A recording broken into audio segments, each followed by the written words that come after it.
할렐루야, 성도 여러분 반갑습니다. 오늘은 6월 12일 수요 예배 하나님 앞에 드리겠습니다. 수요 예배에 오신 우리 성도님들, 즐거운 교회, 정다운 교회, 또 우리의 교회, 또 기타 여러분들 환영하고 또 주님의 이름으로 축복합니다. 예배 안내부터 드리겠습니다. 고난에 참여하는 것으로 즐거워하라, 이 주제로 베드로전서 4장 12절에서 19절 말씀을 강론하겠습니다. 예배 순서는 묵도, 찬송, 성경 봉독, 설교, 축도하는 순서로 진행을 하겠습니다.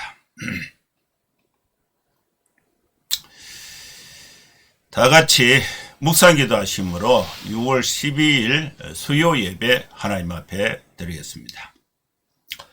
하나님 아버지, 주님의 은혜를 감사합니다. 우리로 하여금 예수님을 구주로 믿고 하나님을 아버지라고 부르면서 또 이렇게 정기적으로 수요를 맞이해서 하나님 앞에 경배와 찬송과 기도와 말씀을 또 듣는 중에 또 예배에 참여할 수 있도록 은혜를 주신 것 주님 감사합니다.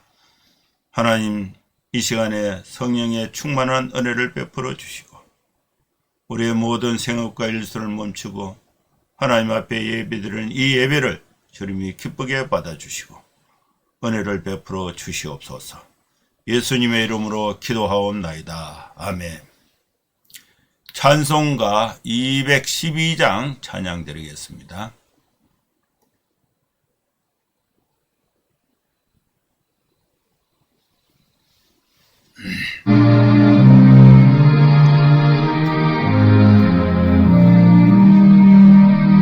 겸손히 주를 섬길 때 괴로운 일이 많으나 구주여 내 힘 주사 잘 감당하게 하소서.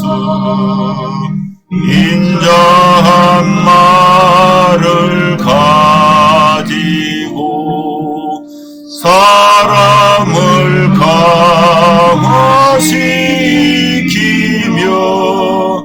갈 길을 잃은 무리를 잘 인도하게 하소서. 구주의 귀한 인내를 깨달아 알게 하시고 굳건한 믿음 주셔서 널 성립하게 하소서.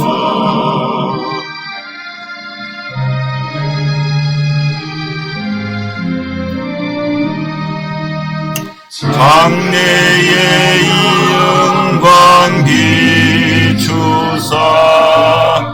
소망이 되게 하시며 구주와 함께 살면서 참 평강 얻게 하소서.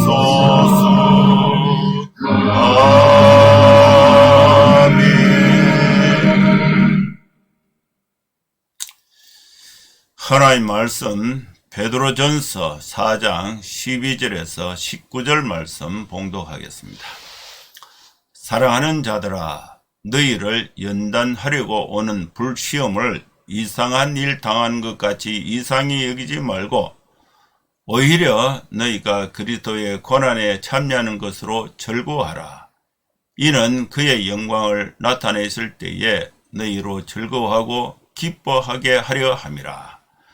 너희가 그리스도의 이름으로 치욕을 당하면 복 있는 자로다. 영광의 영 곧 하나님의 영이 너희 위에 계심이라. 너희 중에 누구든지 살인이나 도둑질이나 악행이나 남의 일을 간섭하는 자로 고난을 받지 말려니와 만일 그리스도인으로 고난을 받으면 부끄러워하지 말고 도리어 그 이름으로 하나님께 영광을 돌리라. 하나님의 집에서 심판을 시작할 때가 되었나니 만일 우리에게 먼저 하면 하나님의 복음을 순종하지 아니하는 자들의 그 마지막은 어떠하며 또 의인이 겨우 구원을 받으면 경건하지 아니하는 자와 죄인은 어디에 서리요. 그러므로 하나님의 뜻대로 고난을 받는 자들은 또한 선을 행하는 가운데 그 영혼을 미쁘신 창조주께 의탁할지어다. 아멘.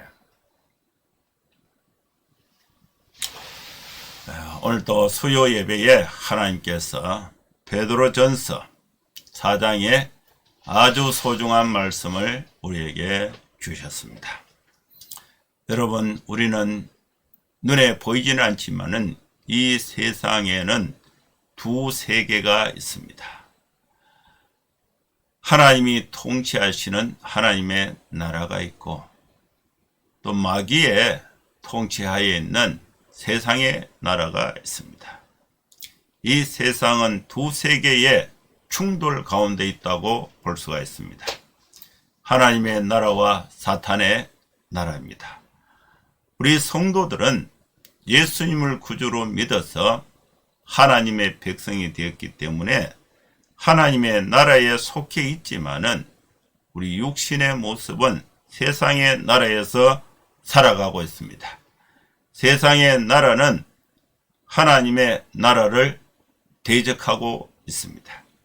우리는 이 세상에 살 때에 이 세상의 나라에 우리가 밥을 해먹고 또 잠을 자고 자동차를 운전하고 직장에 다니고 공고를 받고 또 우리 자녀들을 또 학교에 보내서 교육시키고 있지만은 이 세상의 나라에 살고 있지만은 하나님의 나라의 백성으로 살아가야 하는 사명이 있습니다. 우리는 이 세상에서 살 때에 하나님의 나라의 일꾼으로 살아가는 것입니다.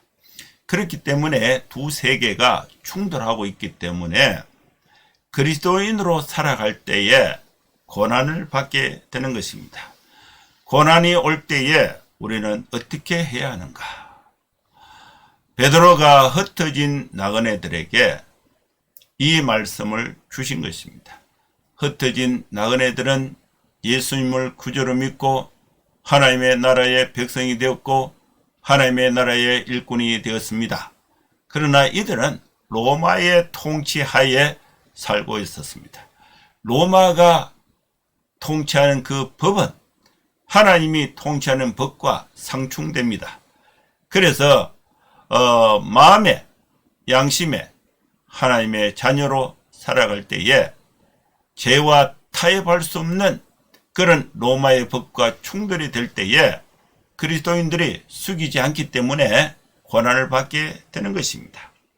그리스도인들이 고난을 받을 때에 어떻게 해야 한다는 말씀을 오늘 본문에 우리에게 주신 것입니다. 첫째로 우리 그리스도인들이 고난을 당할 때에 나는 바르게 사는데 왜 고난을 받게 되는가? 고난을 주는 하나님 싫다. 이렇게 생각하는 것은 잘못된 거예요. 그래서 첫째로 고난을 이상하게 생각하지 말라고 베드로 사도가 우리들에게 권면하고 있습니다. 사랑하는 자들아, 너희를 연단하려고 하는 불시험이 있다는 것을 알아야 됩니다. 여러분, 우리는 하나님이 사랑하는 하나님의 백성들입니다. 사랑하는 자들아, 우리가 알아야 할 일이 있습니다.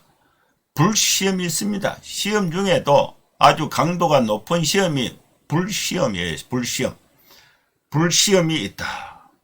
이것을 연상할 수 있는 것은 로마 시대에 예수 믿는 사람들을 잡아서 묶어놓고 그 밑에 장작을 두고 불에 태워서 죽이는 그런 순교, 그렇게 불에 타서 당하는 고난을 통해서 순교를 당하는 그런 장면이 있었습니다.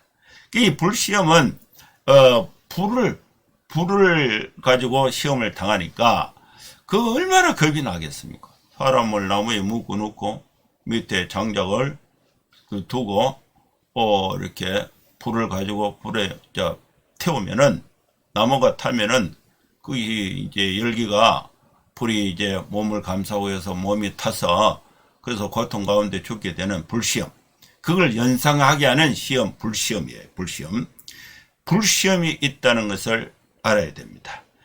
너희를 연단하려고 하는 불시험이 있습니다.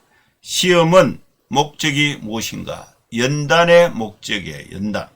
연단은 연습을 해서 강하게 하는 것. 이것이 이제 연단인데, 불시험은 힘든 시험입니다. 우리는 시험 당할 때에 이상하게 여기지 말아야 됩니다. 시험은 시험에 빠져서 거기서 멸망하라고 시험해 주는 것이 아니에요. 하나님께서 우리에게 허락하신 이 불시험은 연단해서 그리스도인으로서 더 큰 성장, 더 승리하라고 주신 시험이 불시험이 되는 것입니다. 시험은 이기라고 오는 것입니다. 시험을 이긴 후에는 더 큰 기쁨이 있는 것입니다. 사랑하는 자들아, 너희를 연단하려고 하는 불시험을 이상한 일을 당하는 것 같이 이상히 여기지 말라고 말씀했습니다. 두 번째로, 고난은 오는데 그 고난을 피해가지 말고, 고난을 거부하지 말고 고난에 참여함으로써 즐거워하라고 말씀했습니다. 불시험이 올 때에 우리는 오히려 하나님이 나에게 더 큰 영광과 기쁨을 주기 위해서 시험을 하시는구나, 연단하시는구나, 이렇게 깨닫고 오히려 즐거워해야 하는 것입니다. 우리가 성도로서, 세상의 빛으로서 우리가 살아갈 때에 시험이 올 때에 도망갈 필요가 없습니다. 피할 필요가 없습니다. 거부할 필요가 없습니다. 우리는 그리스도의 고난에 참여하는 것으로서 즐거워해야 한다고 말씀하고 있습니다. 그리스도의 고난은 십자가의 고난입니다. 십자가의 고난에 참여할 때에, 예수님의 십자가의 고난에 참여할 때에 즐거워하라. 이 즐거워한다는 것은 부활의 기쁨에 참여하게 되는 것을 연상하면서 즐거워할 수가 있습니다. 그리스도의 고난은 부활이라는 영광을 가져왔습니다. 우리가 그리스도의 고난에 참여할 때에 고난으로서 끝나는 것이 아닙니다. 예수님께서 영광을 나타냈을 때가 있습니다. 그때에 우리는 즐거워하고 기뻐하게 되는 것입니다. 오히려 너희가 그리스도의 고난에 참여하는 것으로 즐거워하라. 이는 그의 영광을 나타냈을 때에 너희로 즐거워하고 기뻐하게 하려 함이라고 말씀했습니다. 세 번째로, 예수님의 이름으로 치욕을 당하면 복이 있습니다. 우리가 그리스도의 이름으로 치욕을 당하면 복이 있다는 사실을 알아야 합니다. 어떤 복이 있습니까? 영광의 영, 곧 하나님의 영이 우리 위에 함께하는 복이 있습니다. 너희가 그리스도의 이름으로 치욕을 당하면 복 있는 자로다. 영광의 영, 곧 하나님의 영이 내 위에 계신다고 말씀했습니다. 네 번째로, 남의 일을 간섭하는 자로 고난을 받지 말라고 말씀했습니다. 우리가 살아가면서 당하는 고난이 두 가지가 있습니다. 첫째는 내가 잘못해서 고난을 받는 경우가 있습니다. 그리고 나는 잘했는데 애매하게 고난받는 경우가 있어요. 내가 잘못해서 고난을 받으면 그것은 아무런 소용이 없습니다. 남의 일을 간섭하다가 고난받을 수가 있습니다. 살해를 하면 고난을 받습니다. 도둑질하면 도둑질하다가 잡히면 고난을 받습니다. 악행으로 고난을 받을 수가 있습니다. 내가 잘못해서 남의 일을 간섭하고 살인하고 도둑질하고 악행하다가 그것이 들통이 나서 잡히면은 고난받습니다. 그 고난도요, 아주 세게 받아요. 또 힘들게 받습니다. 그런 고난을 받았을 때에 우리에게는 아무런 소용이 없고 아무런 유익이 없습니다. 예수님 때문에 고난 받으면은 이것은 영광스러운 거예요. 하나님의 영광의 영이 우리와 함께 하기 때문에 영광스러운 것입니다. 그래서 우리는 남의 일을 간섭하는 것, 또 살인하면서 도둑질하면서 악행을 통해서 받는 고난, 이런 것은 받지 마라. 이것이 이제 베드로가 흩어진 나그네들, 성도들에게 주신 권고의 말씀인 것입니다. 사랑하는 성도 여러분, 우리는 내 자신의 생활을 하나님의 말씀에 비추어서 내가 바르게 살고자 하나님의 말씀을 따라서 건강하게, 성실하게, 착하게 살고자 애를 쓸 때에 하나님의 영이 함께 하시는 것입니다. 남의 일에 남의 일에 간섭하면요, 그 고난을 받아요. 그리고 살인하면 고난을 받습니다. 도둑질, 악행, 이런 것은 하지 마라. 이런 것을 통해서 내가 잘못해서 고난받는 것은 아무런 유익이 없다는 것을 말씀하고 있습니다. 그 다음에 다섯 번째는 예수님의 이름으로 하나님께 영광을 돌리라고 말씀했습니다. 만일 예수님 때문에 그리스도인들이 고난을 받으면은 부끄러워하지 말아야 됩니다. 도리어 예수의 이름으로 하나님께 영광을 돌려야 하는 것입니다. 예수 믿는 것이 무엇 때문에 부끄럽습니까? 하나님께 영광을 돌려야 됩니다. 부끄러워하지 말아야 됩니다. 예수님 때문에 그리스도인으로서 고난을 받으면은 부끄러워하지 말아야 하고, 도리어 예수님의 이름으로 하나님께 영광을 돌려야 하는 것입니다. 16절 말씀에 보면은 만일 그리스도인으로 고난을 받으면은 부끄러워하지 말고 도리어 그 이름으로 하나님께 영광을 돌리라고 말씀했습니다. 우리 아버님이 이제 경주 그 동국대학교 병원에 입원을 해가 있어요. 그 동국대 병원이 불교 병원입니다. 불교 병원. 이제 아버님이 이제 뭐 소변, 대변에 장애가 있어서 병원을 가야 되는데, 국가유공자죠. 6.25 참전용사니까. 그래서 이제 보훈병원에 가야 되는데, 보훈병원이 대구에 있습니다. 대구에 있는 보훈병원에까지 오기가 이게 좀 힘이 들고 해서 경주에서는요, 경주 그 상급병원이죠, 대학병원, 동국대 병원을 이제 보훈병원으로 지정을 해놨어요. 그래서 경주 동국대 병원에 가서 이제 치료를 받아야 되는데, 국가유공자는 이제 그 치료비의 90%를 국가에서 이제 지급을 해요. 그 병원의 레벨도 있고 또 재정적인 이유도 있고 해서 동국대 병원에 이제 입원을 했는데, 그 동국대 병원은요, 불교 병원이에요. 불교 병원. 그래서 뭐 불상도 이렇게 있고, 근데 제가 거기 이제 아버지 이제 이렇게 입원을 하고 기도를 하는데 이 눈치가 보이잖아요. 눈치가 보이는데, 아버지 기도합시다. 그래가지고 이제 불교 병원에서 기독교인으로서 우리가 아프면은 하나님의 은혜를 구하고 기도하는 거, 그거 부끄러워하면 안 되지요. 부끄러워하지 말고 도리어 예수의 이름으로 하나님께 영광을 돌려라.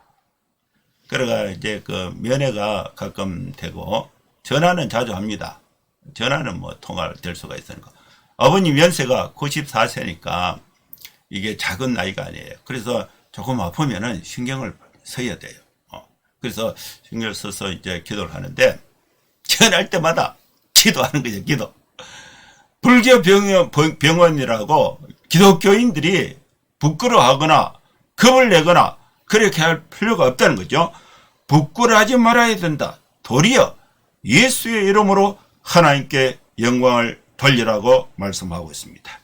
만일 그리스도인으로 고난을 받으면 부끄러워하지 말고 도리어 그 이름으로 하나님께 영광을 돌려야 한다고 말씀했습니다. 여섯 번째는 하나님의 집에는 심판의 때가 있습니다. 하나님의 집에서 심판을 시작할 때가 되었습니다. 그 심판이 이미 시작이 되었습니다.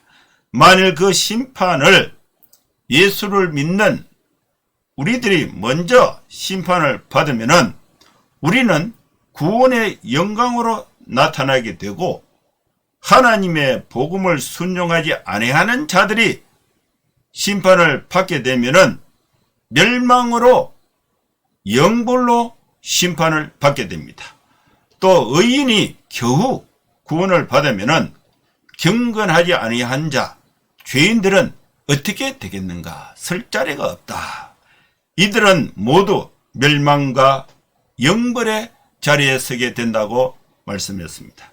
사랑하는 성도 여러분, 하나님의 집에는 심판의 때가 있습니다.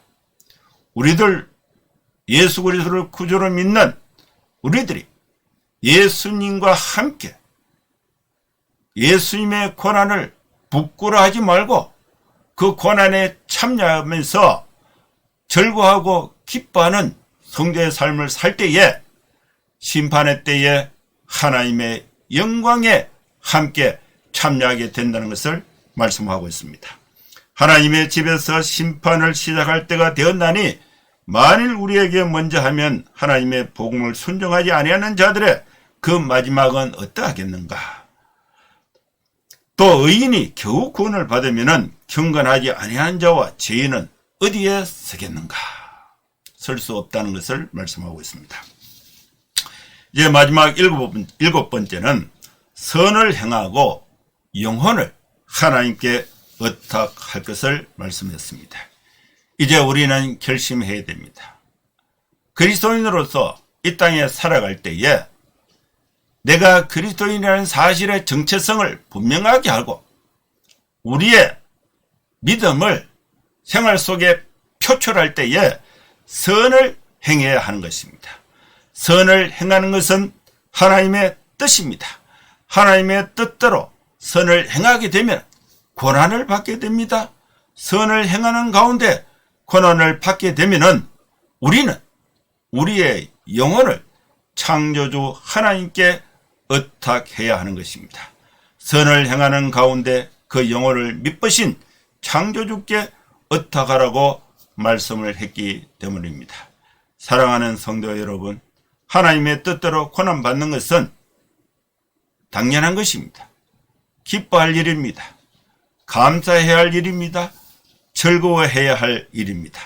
선을 행하는 가운데 우리가 고난에 있다면 우리의 영혼을 미쁘신 창조주 하나님께 의탁할 때에 영광의 영, 하나님의 영이 저와 여러분에게 함께함으로써 승리하는 삶으로 하나님이 인도하실 줄로 믿습니다. 기도하겠습니다. 하나님 아버지, 주님의 은혜를 감사합니다. 우리에게 주신 말씀을 따라서 사랑하는 성도들이 이 땅에 살아가면서 그리스도인으로서 고난을 두려워하지 말고 그리스도의 고난에 참여하면서 기뻐하며 즐거워하면서 우리의 영혼을 창조주 하나님께 의탁하며 복되고 값지게 살아갈 수 있도록 하나님의 도우심과 축복하심이 함께하여 주시옵소서. 예수님의 이름으로 기도하옵나이다. 아멘. 축도하겠습니다. 이제는 우리 구주 예수 그리스도의 크신 은혜와 하나님의 사랑과 성령의 감동함과 역사 충만 축복하심이 이곳에 함께 예배하는 모든 성도들 머리머리 위에 이제로부터 영원토록 함께 있을지어다. 아멘. 예, 감사합니다. 예배는 마쳤습니다. 여러분 한 주간도 건강하고 또 축복되게 또 이렇게 생활하시고 다음 주에 또 뵙도록 하겠습니다. 감사합니다. 샬롬.